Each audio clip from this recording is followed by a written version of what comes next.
Speaker,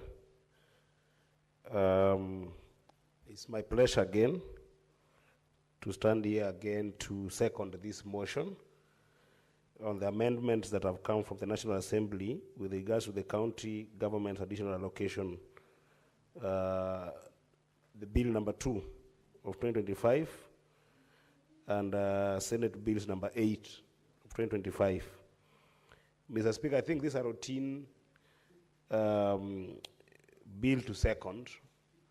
And I needed to emphasize, Mr. Speaker, that continuous conversation around county government's additional allocations has become prohibitive to development in counties, Mr. Speaker. And therefore, I want to urge my colleague senators that we do agree with this report and overall the amendments that have been come from National Assembly, not because we cannot fight further for some of these elements, Mr. Speaker, of monies that we want, but because arduous delay in terms of passing this bill leads to arduous delay in terms of getting finances that goes to the counties. And some of these battles, Mr. Speaker, are battles that extend beyond the wars between National Assembly and the Senate. For instance, the bulk of the money that we're talking about, you remember when this bill came about, we were seeking about 93 billion that was supposed to go to counties. And a big part of this, about 23 billion, was actually the contentious issue of RMLF.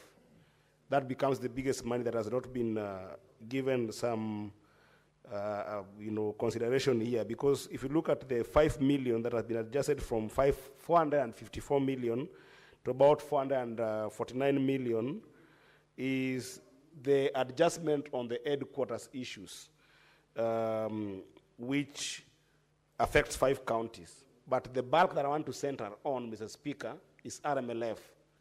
And RMLF, Mr. Speaker, we are lucky that I'm also the chair for roads, transport, and housing under broad-based government, Mr. Speaker, that I've done a lot of work on this RMLF issue. Remember the court decision that actually favored this house that required that the ministry does develop regulations and an understanding that will allow for this money to eventually go to counties, Mr. Speaker, did emanate from the effort that were done from this particular finance and budget department or committee, as well as our own committee of roads and transport, Mr. Speaker.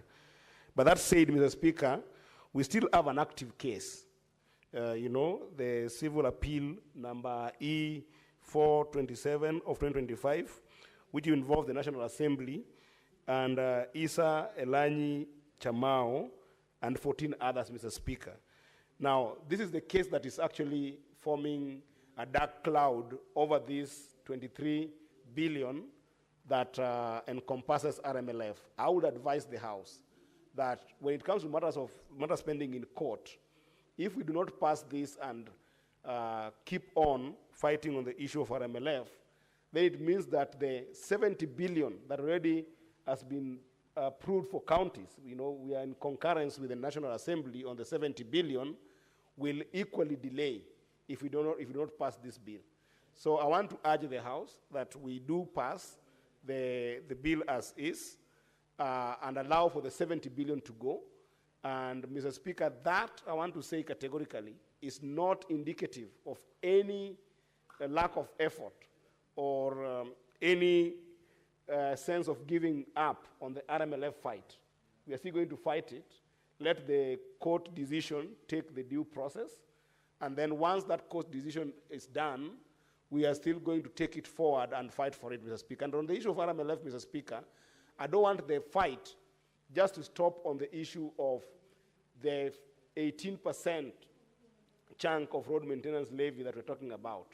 Mr. Speaker, you remember I've been vocal this entire year on the issue of the secularization of the road bond, where we have seen that 179 billion has been securitized by the Ministry of Roads to make sure that those roads that are supposed to go on and contractors to go on with those roads, to make sure that that money is raised and help pay the contractors that are doing the roads that have been pending for the last 1 year. My concern has been, Mr. Speaker, that if we have got a roads bond that is going to pay contractors at national level, including actually those who gave way leaves for those roads, Mr. Speaker, it will be unfair to talk about RMLF only in the context of roads that have been, of the money that has been used to maintain roads, and not to look at also the 7 shillings that has been put into the road bond. I think that going with the court decision that we had, Mr. Speaker, even the road bond, we must be able to make sure that goes to the roads that are being done by counties and pay those contractors, Mr. Speaker.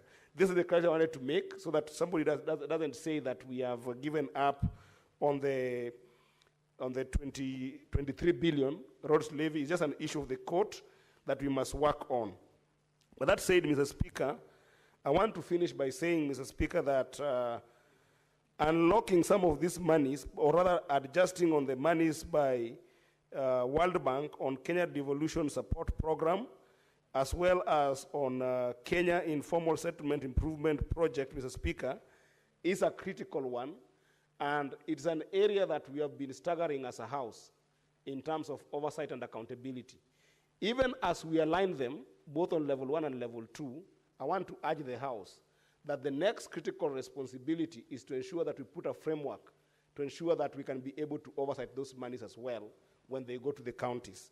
I don't want to belabor, Mr. Speaker, because I know that we want to see whether members can be able to contribute as well as being able to vote on this today. And I hope that the majority whip, who I'm not seeing in the House, and also the leadership from my side, I'm happy that the Senator of Nairobi is here, the deputy minority whip, can be able to get us members to be able to vote on these bills so that we can send this 70 billion back home and do our duty. But most importantly, Mr. Speaker, as we do this, I urge counties, especially those that are bordering Tanzania, to make sure that there is security in our borders, Mr. Speaker. Because what is happening in Tanzania, Mr. Speaker, is completely ridiculous. Where we have seen the Jiranis who used to laugh at us and talk negatively about our country and saying that our children are bad-mannered. Now they have moved from Suluhu to Tatizo that we are seeing in Tanzania, Mr. Speaker. Relevance. So Senator Eddy. I'm just urging our if you've concluded, kindly take your I'm concluding by saying that the counties like Migori, where I come from, just be vigilant, even as we send you money, so that these monies can work in a peaceful environment and not be affected by what's happening in Tanzania. I thank you, Mr. Speaker. I second. Senator Richard Onyonka. Mr. Speaker, I would like